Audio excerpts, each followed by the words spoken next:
$5,000 for a video. But this was when I was like 19. I was like, double it. And I'll walk outside and I'll give it to a homeless person. And they're like, no, you won't. And I was like, double it. And I was like pacing around my neighborhood for 3 hours convincing this guy like on the phone, just double the money. I promise the video will go viral and I'll give it to homeless person. I was like, $10,000 just looks better in a title. It'll get more views. I promise your app will do better. A lot of times people, oh boy, it's like they think their videos are better than they are, honestly. And tell them, Jimmy, tell them. I mean, they do that, and they have horrible friend groups because you really are like the type of YouTubers you hang around. It's getting people with the right YouTuber friend group that aren't pussies and will actually tell them when their content's bad and like actually roast it and help them get better in a nice, positive way. Basically what I did was I've somehow found these other like 4 lunatics. 3 of us were college dropouts, 1 was a high school dropout, and 1, I don't know, he just like quit his job. We were all super small YouTubers, and we basically talked every day for 1,000 days in a row and did nothing but just like hyper study like what makes a good video, what makes a good thumbnail, what's good pacing, like how to go viral. We would just get on Skype every morning, and like some days like I'd get on Skype at 7 a.m. and I'd be in the call until like 10 p.m. and then I'd go to bed and I'd wake up and I'd do it again. We'd do things like take 1,000 thumbnails and see if like there's a correlation to the brightness of the thumbnail to how many views it got. Imagine a world where it's just you working solo and you work 12 hours a day every day for like a year. And you're just grinding, you make a mistake, you learn from it, you grind, you make a mistake, you learn from it, and you do that for like a year. And then imagine a different world where you have 4 friends who are also equally grinding in something similar. Friend number 1 makes a mistake on Friday, he teaches the other 4 people. Friend number 2 makes a mistake the next week, teaches everyone. And then like you're all learning from each other's mistakes. You're all constantly studying 24/7 and downloading each other. Like after a year, you're like 2 years ahead of the guy who was just solo. Do you frequently go that far out of your way to capture the thumbnail? Yeah, I mean, of course, everyone should. If people don't click, they don't watch. So you want to give them something to click. Something a lot of people forget is like unsuggested on phones, thumbnails are really fucking small. So like people are editing thumbnails full blown on their computer. And when you shrink it down, you can't see. We try to all around be above the rest. Anyone can clickbait, but do you actually like deliver on it? We say we put 100 million Orbeez in the backyard, we put 100 million Orbeez in the backyard. Your title and thumbnail set expectations. Like what you're saying is like, I like bananas. And what you need is, bananas are the best goddamn food on the planet. Like that's the type of opinion you need. Like you need something like, how to get 100 million views on YouTube, or not even that, that's not strong enough. You need something that makes people go, what the fuck? What the fuck did he say in that video? What the fuck? I need to know. At the very beginning of the video, to minimize drop-off, you want to assure them that those expectations are being met. If you're putting 1 million Orbeez in a pool, don't start the video with you shopping for, you know, your mom's birthday present.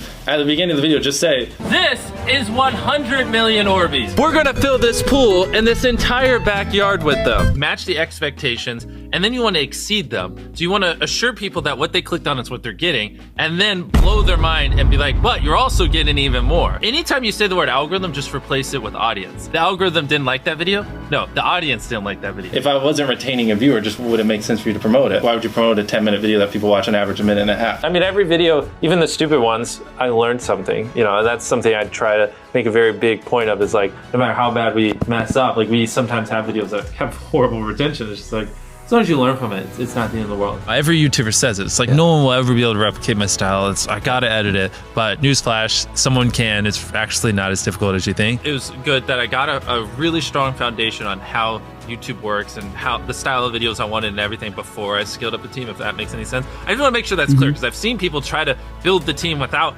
foundation and knowing how to do well. I know that if we film this video, it will do well, just because I've spent a decade of my life hyper obsessing over YouTube and I have a good pulse on it. But if you didn't have that, then you wouldn't know. Like, you wouldn't be able to spend $4 million on a Squid Game, because you might lose $2 million and then you can't pay your people. But of course, yeah, if I didn't have these people, I couldn't do half the stuff I do. For the last like 8 or 9 years, like every dollar I've made, I just spent it the next month on content. And I just did that every single month, and it just kept getting bigger and bigger, and here we are. Since I was 13, there probably hasn't been a single hour that's gone by that I've been awake where I haven't thought about YouTube. Like, I'm just focused on making the best videos possible, period. I don't care about making money. I don't care about time. I don't care about anything. I just want to make the best videos on the planet. Literally all the algorithm does is reflect what the people want to a T. And if you deny that, you just make terrible videos and are trying to find a scapegoat. We do our videos in other languages as well. If you Google it, it's like only whatever, less than 10% of the world speaks English. So 90% of the world can't even enjoy your content. And when I realized that, I was like, wait a minute. 90% of the world can't even watch this stuff. Like, we just started doing this like 6 months ago, and it's crazy like how viral some of these videos are going. 51 million. In Spanish, the guy who does my dubs is the same guy who dubbed Spider-Man. We managed to convince him. So a lot of those comments are like, why does he sound like Spider-Man? Or is Mr. Beast Spider-Man? To me, what's important is click-through rate, getting people to click on your video, and then average view duration, average view percentage, or just relative retention, and having them watch it. A lot of creators think click-through rate is just like the title and thumbnail and did they click it, but a lot of it too is, did they enjoy your last video? Because if someone watches a video of yours and they loved it, you can bet the next time you're recommended, their chance of clicking is a lot higher. Sometimes we're filming for 3 or 4 days, like 10 hours a day, 30, 40 hours of filming plus months of setup, whereas most creators probably film for a couple hours and set up for a day. Outside of just filming, we brainstorm video ideas, relentlessly, hours every day. By always doing all those things, it just distinctively sets it so far apart that it's basically, in my head, it's like, why would you not watch it? Viewers aren't stupid. They can tell when you half ASS, I don't know if I'm allowed to curse, a video, or if you really put in effort. And if they can tell you're putting in a lot of effort, they're gonna be more likely to click on future videos. And that snowballs. And because once you build that trust, they get to a point where it doesn't matter what you upload. They just know it's high effort and they just know it's great. And they're just conditioned just to watch because you have a good track record. And so with filming, it's just like trying to make sure we're doing everything we can, no matter how expensive it is, no matter how much time it takes, to make the best video possible. A lot of people, if they gave away 100 grand, they would make a huge deal about it. But sometimes we're just like, yeah, here's 100 grand. Thanks for watching, bye. Doing it that way makes it more fun and just more interesting. So I like to keep a little bit of it mysterious because I think that's what people enjoy. A lot of people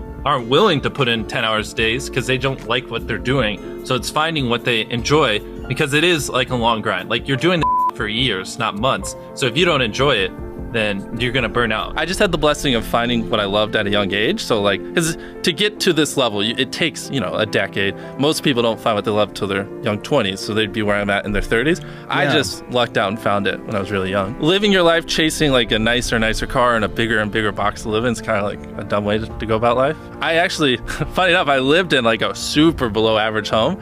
And I kind of learned why famous people don't live in below average homes, because someone broke in, stole everything I owned. So I had to get a little nicer house for security reasons. But before I was robbed, my place is a little duplex, $700 a month. You get a roommate's $360 split. People think just because you go for views means you can't have fun, but you can pull views and you can have fun, which is what we purposely try to do. If you're not doing something that's just inherently fun to you, you're just quit. Just give up. You gotta at least semi-enjoy what you're doing, or you're gonna quit long before it gets to the point where it brings in money or whatever else could be driving you. So find what you love, and then I would just hyper obsess. Make sure no one doing what you're doing is doing it better. Make sure the videos are as good as possible. You can be motivated by more than one thing. I'm motivated because I want to support my mom and my family. I'm motivated because I want to employ my friends and help them. I'm motivated because I want to help other people. I'm motivated because I want to be a YouTuber. I feel like that's another misconception. You can have lots of things that drive you. Absolutely. Yeah. Absolutely. So there's just tons of stuff that drive me.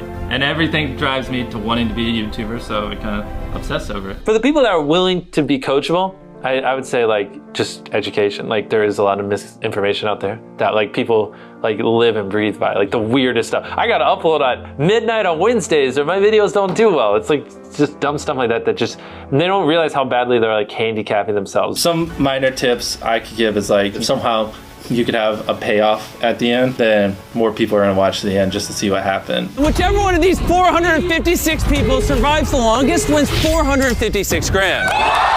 Cut out all dull moments, try not to over-explain things. If the camera just sits on me and I'm just talking for 20 seconds, it doesn't hold retention as well as, maybe me talking and other footage popping up. It's much easier to get 5 million views on one video than 50,000 views on 100 videos. It takes way less effort to get 5 million views on one video. Back then, which I think small YouTubers should do, is I would reply to every single comment. And so I think a few people caught on that I would always reply. And so some people would just be like, I wonder how long it'll take for him to reply. So that was a lot of my comments when I was smaller, but at least it kept him coming back. In your analytics, and most of you probably know this, audience retention. You can see where people click off.